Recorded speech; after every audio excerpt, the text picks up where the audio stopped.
I guess you could say that what the story of Jesus calling his first disciples comes down to is basically this: a job offer. Follow me, and I will make you fish for people, Jesus said. That's what it comes down to. A career change, a new job. And if that tells us anything, it should tell us that at the heart of discipleship is to go to work for God. What Jesus was saying was that to follow him was to become part of God's kingdom that Jesus announced and inaugurated. To follow him was to become part of God's kingdom project of rescue and redemption begun in him. And that was to be their new line of work, being kingdom people who worked for God. And for some unknown reason, they took Jesus up on his offer. Of course, down through the centuries, the church has maintained that the reason is known. It was because of the great faith of those first disciples. The only problem with that is that the story doesn't say one word about faith. There's no indication that the first disciples were particularly religious men. No indication they even knew who Jesus was, let alone what he meant by fishing for people. No indication as to what they believed. The way the story is told, Jesus was a stranger who suddenly appeared out of nowhere and called them to try something new. And maybe that was it. Maybe they were ready for something new, for a change, for some excitement, some adventure, who knows? But they left their nets and followed. And even that may have been a lot easier than we might think. So ready they might have been. And anyway, it may have been that they planned on following Jesus, following this stranger, hanging out with him for only a day or two, just to kind of check it out, get some idea of who he was, what he was talking about, to see if they really wanted to follow him. Of course, even to do that, they did have to leave behind nets, an old world, their old lives. And that's the thing. To go to work for God meant they could not stay where they were or as they were. And the disciples quickly discovered what that meant. Because like most new jobs, this job came with a training manual, a detailed training manual called the Sermon on the Mount. So Jesus soon sat them down and spelled out what this discipleship business was all about. And what they learned was that if they were going to work for God, then they had to live not by what culture valued, but by what God valued. They had to live by kingdom values, which kind of turned the world upside down. Those cultures considered to be winners were in fact losers, while the losers were winners in God's upside-down kingdom. And the meekness and humility and gentleness the world took to be weakness was in truth strength. And what culture deemed to be failure, God judged to be success. And they learned that their new job was to be light, salt, that they were to show the way to life, give life themselves. And that meant living by very different standards. The standards Jesus taught. It meant seeing others, relationships, even enemies, in a new way. It meant responding to others in a new way. It meant even seeing wealth and possessions in a new way. What the disciples truly had to leave behind were old ways of believing and thinking and seeing and acting. They were to be different. And while what Jesus required of them sounded impossible, it wasn't. Hard? Oh yeah. Costly? You bet. But not impossible. Jesus expected the disciples to do his word, live his word, obey his word. And that's also a truth about discipleship. It's no easy thing. And you know, because of that, because of the requirements of that training manual, you would have thought that some of them, if not all, would have turned in their resignations very soon. But they didn't. They kept following. Perhaps because to be around Jesus as he preached and taught and healed and cast out demons and took on the authorities and drew crowd after crowd, was to feel something coming alive in them. Alive in them like they had never experienced. It was to be alive like they never had before. It was to do things that they'd never done before.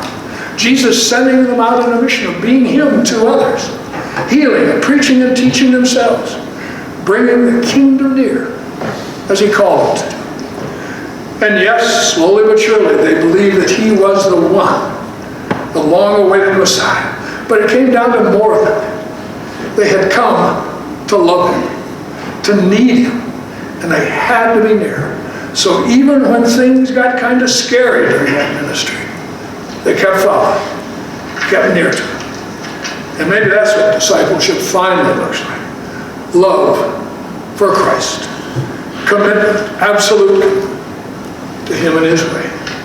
Of course, the big question is, how does this help us understand what discipleship would look like in today's world? 2,000 years later, in the midst of our working, our retirement, our families, and all the rest. Well, start with that business about the job offer. Working for God. Somehow, over the course of the last 30 or 40 years or so, American Christianity has got everything turned around. Instead of being about our working for God, Christianity is now about God working for us. At least that's how people talk. They talk about what God has done for them and how God has blessed them, or they talk about what God hasn't done for them and how disappointed they feel. Either way, the expectation is the same. God is supposed to do things for them. Bless them, answer their prayers, make things go smoothly for them. Keep them and theirs safe. Give them what they want. You know, a few years ago, I actually heard a pro football player say that he was questioning his faith in God because he dropped a couple passes in the end zone. It was as if it was God's fault and not his own incompetence. Apparently he believed that it was God's job on Sunday to watch him and him alone play football and make sure he didn't blow it. Now if that player had asked me, well, should I pray harder?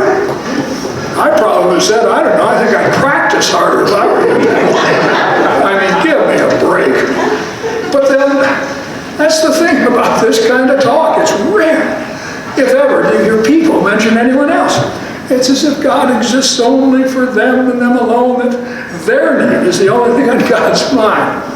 That God's job is to take care of them before anyone else. To listen to people talk is to conclude that many Christians believe God works for them. But that is precisely what Jesus didn't say when he called those first disciples. He didn't say, follow me and I'll make sure you catch touchdowns and get a really fat contract next year. Make sure your nets are always full blush with all you want. And he didn't say, follow me and I'll make you and your family immune from illness and disease, tragedy and trouble. He didn't say, follow me and I'll make things go smoothly for you.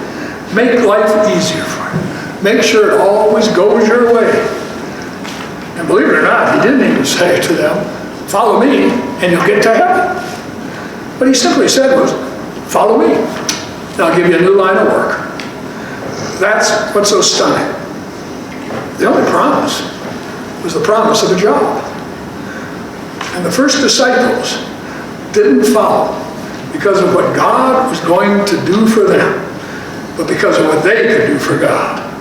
And if anything should bring us to our senses, it's that being Christian is just not about God working for us. It's about God, our working for God. And the question is not, what has God done for us lately? But what have we done for God lately? That's the first question of discipleship. What are we doing for God? But then, what about personal salvation, being blessed, having our prayers answered?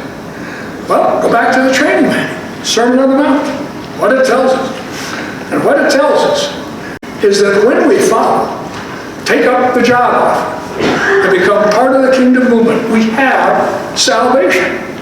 Because we're working members of God's kingdom. We become his people, are part of the salvation God is working for all creation. But what about getting to heaven? Well, according to the Sermon on the Mount, we're already there in a sense.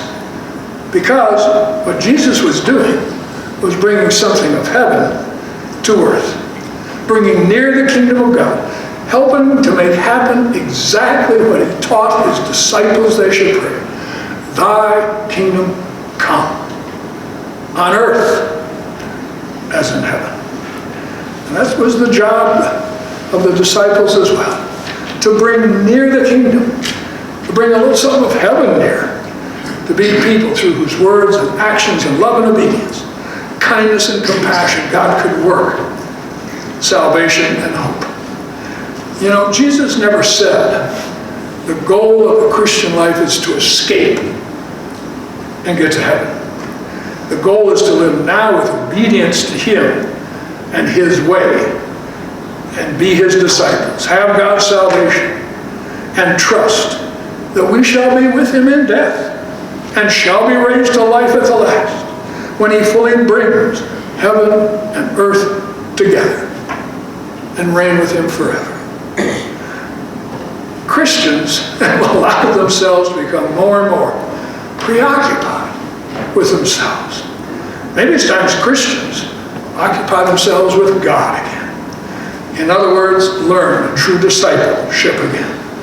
And frankly, that means leaving behind the silly and self-serving beliefs, the utter nonsense of much of American Christianity today. It means going back to the training manual again and again and learning what is required, what is commanded of us. And learning too that obedience is not impossible. It's expected. And that means, yes, true discipleship is hard, can be very costly, because what is required of us. And that, what is required of us, is being more than nice people. It means being new people. It means being more than nice people who love their families and their friends and never kick their dogs. What God is after is not simply making us nice, but new. People who forget themselves for the sake of the other, are willing to sacrifice for the sake of God. People whose values are shaped by the gospel, not culture. And that means, I guess, true discipleship is possible only by praying. Praying for the faith to follow, the courage to be seen as fools in the eyes of the world, the strength to obey, and not become preoccupied simply with ourselves. When we do, we will find ourselves coming alive like we never thought possible, needing to be near to Jesus, following, because we must. There's no other way. And frankly, I think it's what God, this earth, our nation need. Disciples. People who say yes to Jesus when he offers the job. People whose occupation is serving God in all they do. Amen.